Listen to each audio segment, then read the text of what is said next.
Olá, amadinhos! Sejam bem-vindos a mais uma aula de língua portuguesa comigo, professora Márcia Ramos. Então, amadinhos, chegamos à nossa aula 15.1, trabalhando a interpretação textual. Para melhorar a interpretação, há uma necessidade de você ser um bom leitor. Quem é um bom leitor vai além do texto. Para isso, a gente precisa de algumas combinações, alguns acordos, ter um conhecimento sobre o que é implícito, sobre ambiguidade, sobre a semântica. Aí você pergunta assim, o que é implícito? O que está implícito? O que é que está por trás? O que ele quis dizer com isso? Não tem? No momento da conversa, quando você está conversando com alguém, não foi isso que eu quis dizer, mas aí está implícito, tá bom? E a ambiguidade? Ambiguidade é quando fala ambíguo, duplo sentido, vai depender da interpretação, vai ter mais de uma ambiguidade. E a semântica? Aí você vai ver o significado pelo contexto. Tá bom? Você não vai analisar solto a palavra, certinho? Mas não fique triste, tá bom? A gente vai tirar, vai sanar essa dúvida nesta aula, certinho? Então, vamos lá para o nosso texto. Nós temos aqui o seguinte: eu, cavaleiro das armas escuras, onde vais pelas trevas impuras, com a espada sangrenta na mão? Porque brilham teus olhos ardentes e gemidos nos lábios frementes vertem fogo do teu coração. Cavaleiro, quem és? O remorso? Do corcel de debruças no dorso? E galopas do vale através? Da estrada acordando as poeiras. Não escutas gritar as caveiras? Mordeste o fantasma nos pés? Onde vais pelas trevas impuras, cavaleiro das armas escuras? Macilento qual morto na tumba? Tu escutas, na longa montanha, um tropel teu galope acompanha. E um clamor de vingança retumba? Que o primeiro texto, vamos ao segundo. O fantasma. Sou o sonho de tua esperança. Tua febre que nunca descansa, o delírio que te há de matar. Então, aqui, um fragmento, de Álvares de Azevedo, Líder dos 20 anos. Quem é essa pessoa? Quem foi, Manuel Antônio Álvares de Azevedo, poeta paulistano, passou a infância no Rio de Janeiro, mas retornou para São Paulo para fazer o curso de Direito. Vitimado pela tuberculose e por um tumor na fossa ilíaca, causada por uma queda de cavalo, faleceu aos 21 anos de idade. Álvares de Azevedo faz parte, da segunda geração do romantismo, tá certo? Vamos que vamos para a próxima. Nós chegando aqui para vocês, a nossa árvore do conhecimento. Continuando, Amadinho? O nosso nivelamento está chegando, já está nivelando, estamos recordando todos os conteúdos, que a gente viu lá no primeiro ano, certinho? Aqui nesse nivelamento, trabalhamos o implícito, ambiguidade e semântica. Vamos relembrar. Aqui você tem essa imagem, certinho? Aí tá assim, observe bem. Para interpretar, você vai analisar o todo, tá certo? Isso aqui é uma charge. Olhe bem aí, Tem até o meu avatarzinho aqui, mochila nas costas, esse avatar representando vocês como estudante. Aí você chega para estudar. Faz conta que você ainda não está matriculado, Aí lá em frente à escola nós temos aqui, um cartaz, uma informação, uma plaquinha dizendo assim: passa-se o ponto. Meu Deus, escola, passa-se um ponto. E olha as cores, vamos fazendo a relação. As cores, ó, usou uma cor cinza, né? Cinza. Aí alguém vai, professor, isso aqui parece um azul. Ah, vamos lá. Tá meio cinza, grafite. Vamos colocar aqui uma canetinha para ir acompanhando. E quem são os outros, né? Que são vizinhos. Ah, aí você analisa. Fliperama, né? Game, diversão eletrônica, lan houses. Aí tudo isso aqui, ó. O que isso quer dizer? O que está implícito aqui? Qual a informação que está por trás? O que a gente tem que ter esse cuidado? Onde construir escola? Como que a escola... a escola tem que ser um cenário que seja atrativo. Tá certo? Atrativa a escola, esse cenário. Então, aqui nós temos, né? A charge de Angeli apresenta significados implícitos sobre a realidade educacional brasileira. A placa, que está aqui, passa-se o ponto, colocada na fachada da escola, sugere que a educação está fechando e deixando de ser prioridade. Os comércios vizinhos ligados ao entretenimento, fliperama, lan house, cybercafé, reforça a ideia de concorrência com a escola. Então, por isso que fala que a escola ela tem que ser atrativa. Ela vai ter que ser dinâmica, tem que chamar a atenção, chamar o povo para a escola. Tá certo? Porque o que vai acontecer? Haverá uma evasão. Ó, esse prédio ficará o quê? Ó, vai ser passado para ser outra coisa. Tá bom? Então, a charge apresenta uma reflexão crítica sobre o ensino, um tema central para a sociedade brasileira. Evidencia que tanto o ensino público quanto parte do privado não alcança o padrão da qualidade desejada. O que o autor vai sugerir? Necessidade de repensar o sistema educacional, buscando melhorias estruturais pedagógicas, não é mesmo? A imagem também destaca a competição crescente com o mundo de entretenimento que disputa a atenção e interesse dos estudantes. Certinho? Então, você percebeu que no primeiro momento, quando a gente trouxe aqui a charge para vocês, quem que está lá no centro? É uma escola, um prédio, mas um prédio abandonado. Por que ele foi abandonado? Porque o que dá para interpretar? Qual foi a interpretação que você chegou? Qual foi a mensagem que foi tirada daquele primeiro momento? Professora, bem do lado tem uma lan house. A nossa escola não tem aquele momento de pesquisa. Às vezes, vou fazer uma pesquisa, não tem um laboratório de informática. Aí eu vou na lan house e acaba passando o tempo lá e acaba nem pesquisando, né? Fica se entretendo com outras coisas e acaba deixando de lado, tá certo? Então, se a escola tem um bom laboratório de informática, tem aquela parte de diversão, né, da recreação, no momento, lá no pátio da escola, porque a escola, Amadinho, não é só para a questão de, vamos estudar, cobrança, não. Tem um momento de lazer também. Vocês não gostam daquele momento de educação física, da recreação? Que faz a dinâmica no pátio. Lá também tem aqueles outros jogos. Tem ping-pong. Que mais? Tem pimbolim. Tem quadra para o aluno se divertir. Então, tudo isso tem que ter também do ambiente escolar. Não é só aquela cobrança, né? Tem um momento de diversão também. Tá certo? Então, vamos lá, mais outra falando dessa questão do implícito. Olha aqui, tem um texto, tá? Almanaque de Piadas, que fala assim, eu gosto de você. Então, aqui nós temos o casal inglês, daqueles que conversam um pouco, está na sala depois do jantar. Olhe bem, vamos observando.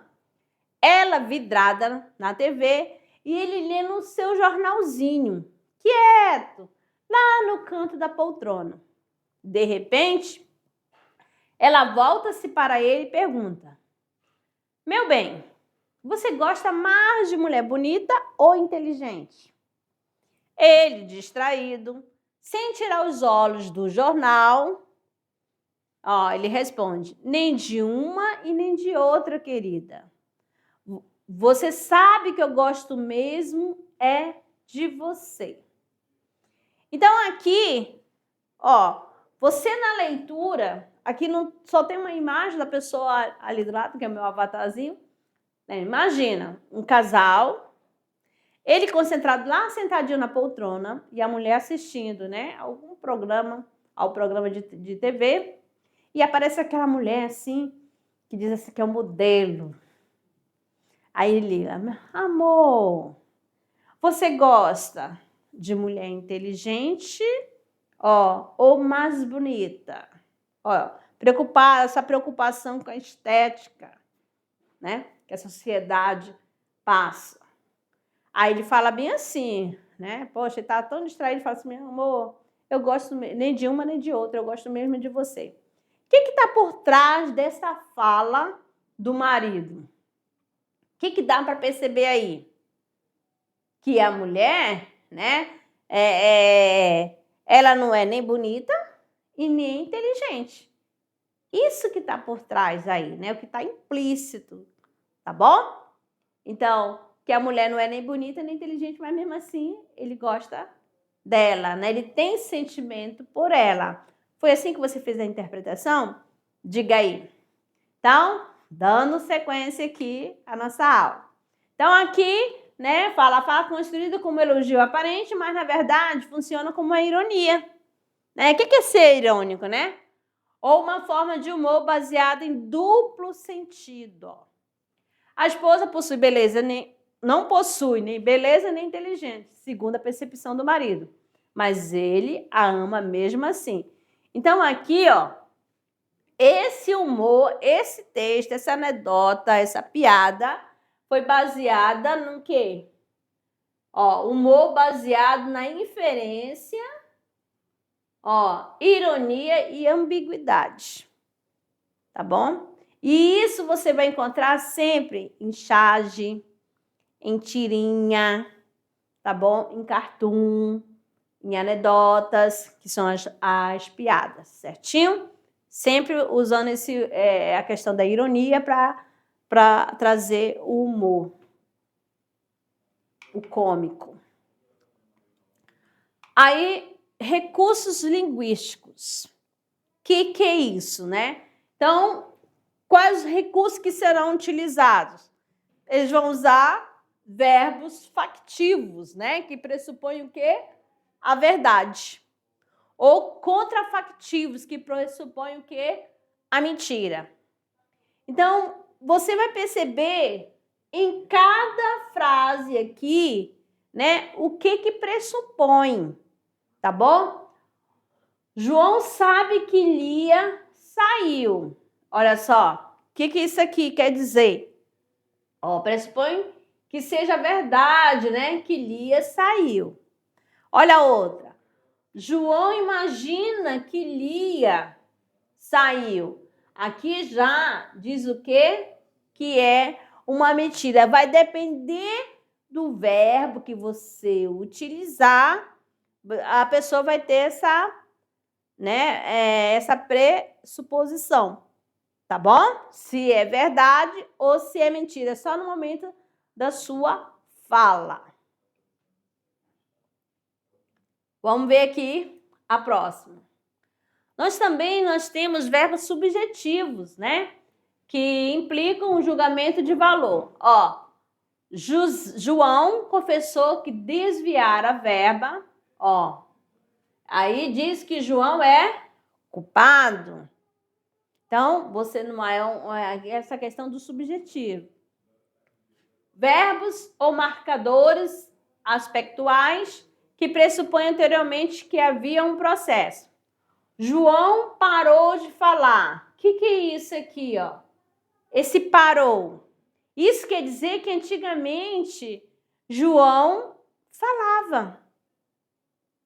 A mesma coisa, né? Se falar assim, Marcos parou de fumar. O que dá para entender aí? Quer dizer que antigamente Marcos fumava e agora não fuma mais. Tá certo? Aí você vai, você pode utilizar assim. Aí eu falei João, falei Marcos, José gostava de andar, de caminhar. Porque antigamente ele caminhava, porque agora ele não caminha mais. Tá certo? José era atleta, porque ele já fez parte da vida dele, agora não tá mais, tá sedentário. Entendeu? Então, não tá escrito, mas assim você já vai percebendo o que tá por trás de cada mensagem, tá bom? Então, isso, quando fala da interpretação textual, você vai fazer uso do quê? Da sua bagagem, do seu conhecimento. O que está lá na sua bagagem? O que está guardado aí na sua bagagem? Na sua mente? Nesse período que você já estudou? Os conhecimentos de mundo, os conhecimentos prévios, tá certo? E você faz o uso na hora da interpretação. Porque sempre a interpretação vai além do texto. Certinho? Vamos dando sequência. Nominalizações, né? Expressões sem verbo. Nominal. Você lembra? Nome, tá bom? O sofrimento de João abala a família. Qual é o nome, né? Então, aqui nós temos a palavra sofrimento. Esse aqui que é o nome, tá bom? Ó, pressupõe que João sofre. Ó, descrições definidas. Pressupõe que anteriormente havia um processo. O tio de João morreu. Então, quer dizer que João tinha um tio. Tá bom? Então, o tio de João morreu. Então, João tinha um tio. Beleza? Então, sempre você vai ter esse cuidado na hora da sua interpretação textual. E para ter uma boa interpretação textual, há uma necessidade de você ser um bom leitor. Tá certo? Agora aqui, amadinho, é interrogativas parciais. Quando João foi ao teatro? Quando? Olha aqui, ó. Aí você vai. Essa ideia de tempo, né? Então, quando que o João foi ao teatro? Põe, hein? Tá aqui para vocês, né? Algumas marcas que vêm na hora que você expressa, na hora que você vai fazer uma indagação, certo? Agora, nas construções clivadas, é João que dorme na sala?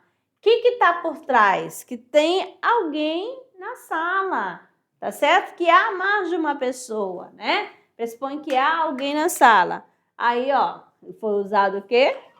A palavra João. Mas será que só o João que estava lá? Dá um entendimento que tinha mais de uma pessoa, tá certo? Na casa. Que tem alguém na sala, que alguém dormiu na sala. Certinho? Agora aqui. Agora o implícito subentendido é por dedução, tá certo? Do próprio leitor a partir do texto. O que você achou do filme? O final é bom. O que está subentendido aí? Que logo no início e o meio, o filme estava muito chato, mas somente o que foi legal foi o desfecho, né? Só o final que foi bom. Tá certo? Que o restante não era. Beleza? Então, essa daqui é a dedução do próprio autor a partir de um texto. Então, o que foi usado? Um filme. Tá bom? Então, o que está por trás? O que foi subentendido? Então, você sempre coloca isso na mente. Tá bom? Agora, outra aqui para vocês, né? A gente tá marcadinho aqui para você ir acompanhando, ó. Na lá, estou procurando alguém para consertar meu carro. Aí alguém fala, meu irmão está em casa, mas ele está sempre tão ocupado. Então, nesse primeiro momento aqui, quando eu falo, estou procurando alguém para consertar meu carro, o que está por trás? O que está subentendido? Entende que o irmão da pessoa, ele está em casa, que ele é mecânico, ele entende de conserto de carro, mas só que ele está ocupado também, tá bom? Subentende que a pessoa, né, tem um irmão mecânico que entende de conserto de carro. Diana virou vegetariana mês passado. Ó, que antigamente ela não era.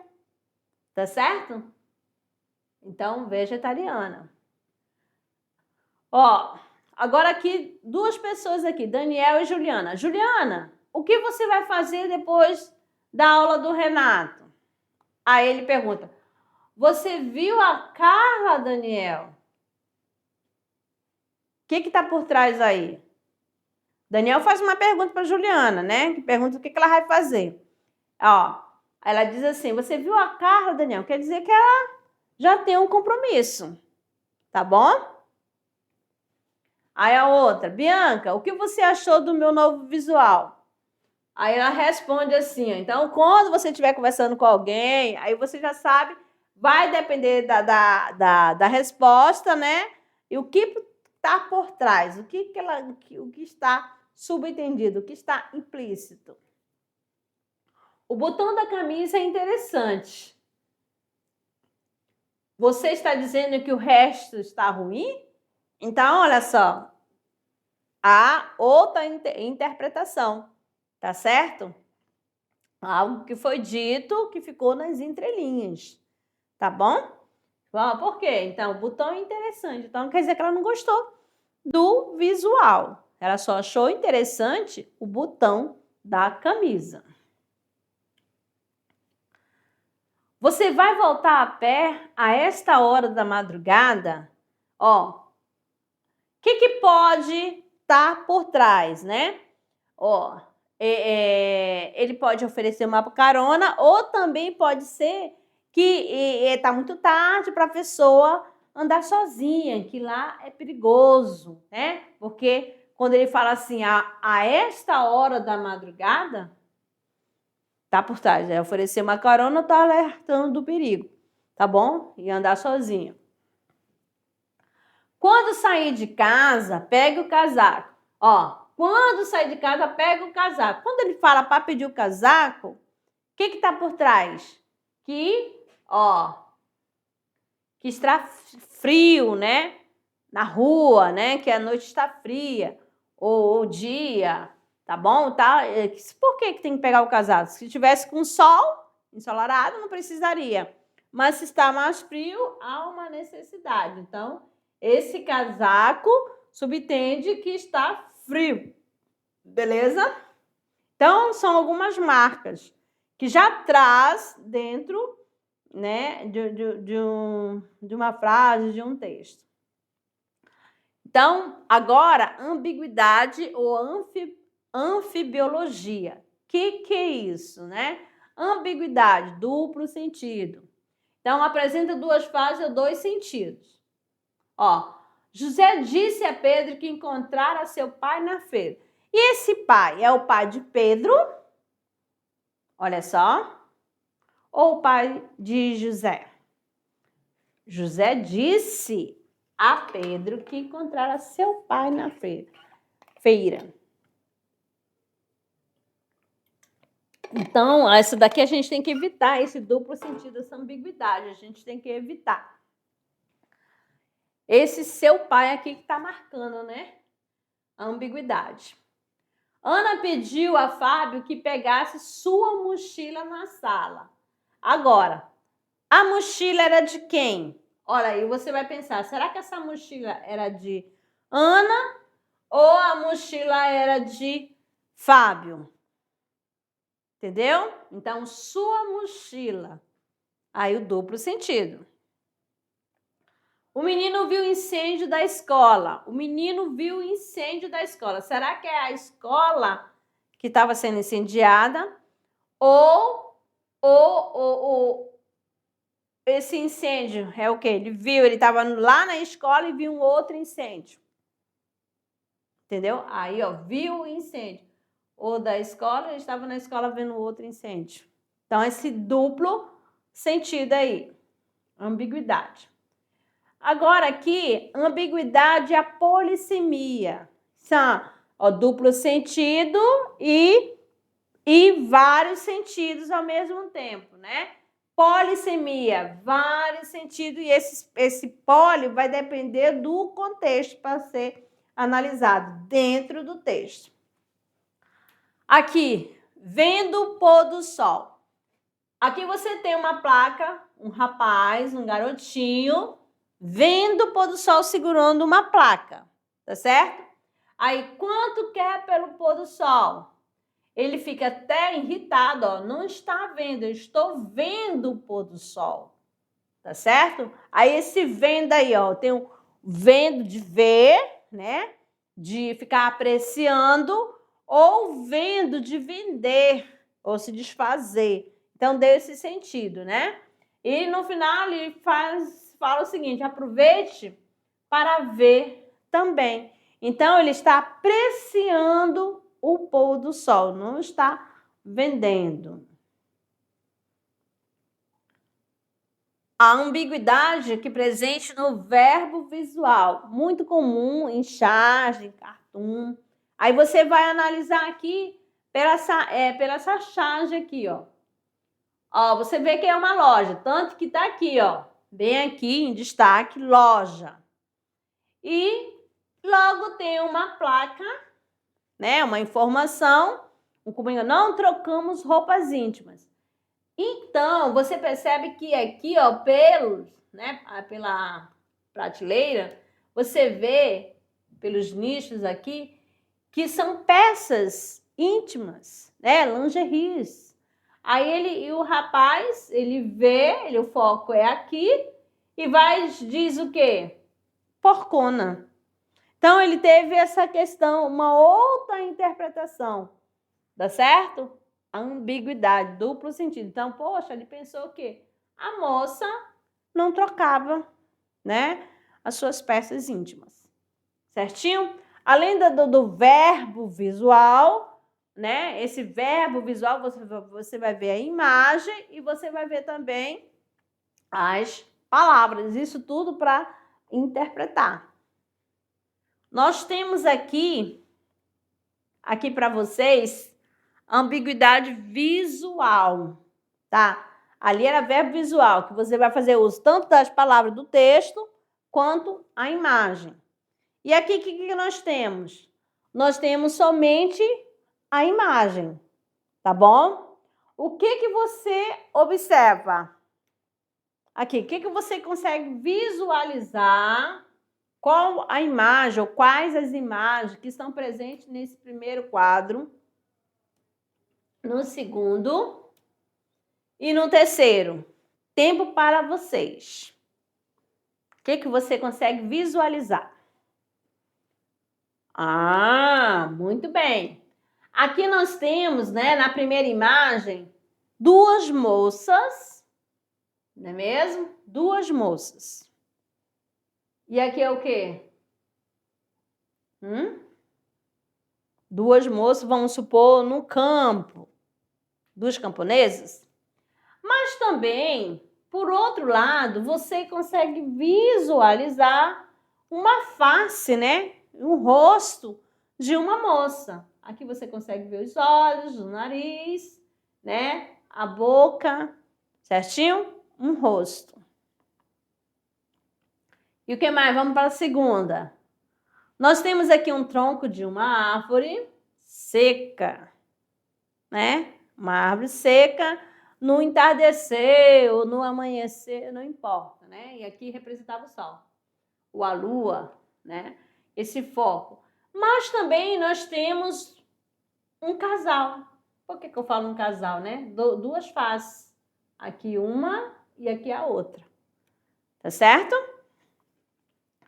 E no terceiro quadro, nós temos duas pessoas idosas, que você vê aí, mas também nós temos duas pessoas também, mas uma sentada, um com cesto na cabeça, tá aqui, e outro com violão, tá certo? Qual foi a imagem que veio primeiro na sua mente, né? Aqui o violão e o cesto na cabeça, mas aqui, ó, são duas pessoas idosas de cara, beleza? Vamos ver a próxima. Aqui nós temos o quê? O que você visualizou? Quando troquei a imagem, o que veio à sua mente? Um crânio, né? Ou duas moças. E ao fundo, né? Uma escada, um castelo, assim. O que você vê? Tá certo? Então, mais para vocês aqui. Mais uma. Aqui nós temos, para uma figura, o chão pode ser a parede, para outra, né? E o teto pode ser o chão de outra perspectiva. Essa relação faz com que o observador não consiga identificar qual orientação é a correta. Então, olha só, aqui, ó, uma parte aqui, ó, você vai, o chão é a parede de outra, entendeu? Aí, ó, qual direção vai tomar, né? Essa questão da relatividade. Também, ambiguidade presente nesta imagem. Agora, a gente começou na primeira lá, da questão do que está implícito, né? Agora, ambiguidade na piada, em texto, né? De humor. Ambiguidade obtida por meio da paronomásia. Um bêbado chega no bar e pergunta: você poderia me vender uma pinga fiada? O dono do bar responde: tá vendo? Aquele cara bem forte e alto é o seguinte: de tanto ele malhar, seu pescoço ficou pequeno. E quem chama ele de pescocinho leva uma baita surra. Se você chamar ele de pescocinho, eu te vendo fiado por 1 ano. O bêbado chega até a mesa, dá uma batida nas costas do cara e diz: meu amigo, como vai? E o moço responde: eu não te conheço. A gente pescou junto. Não pescou, não. Pescou, sim. Então aqui, né, houve uma ambiguidade, porque essa questão de pescocinho, né, é um nome próprio, mas se pronunciado pausadamente remete, fala a frase pescou sim, tá certo? Então, pescou sim. Tanto essa ambiguidade, né? Que ele não gostava de ser chamado de pescocinho porque ele ficou com o pescoço pequeno. Então, para o bêbado, né, ser privilegiado, contemplado, há 1 ano, né, comprar fiado, quem, né, que tem esse vício não ia querer. Então, ele bolou essa situação de ter pescado juntos, inventou, né, como se fosse íntimo da pessoa, tanto que ele falou: eu não te conheço. A gente pescou junto. Pescou não. Aí, ó, para reforçar a palavra pescou sim. Beleza? Então, amadinhos, ficamos aqui trabalhando, né? Que trabalhamos na aula 15.1 sobre essa questão da semântica, polissemia, o implícito, né? E ambiguidade.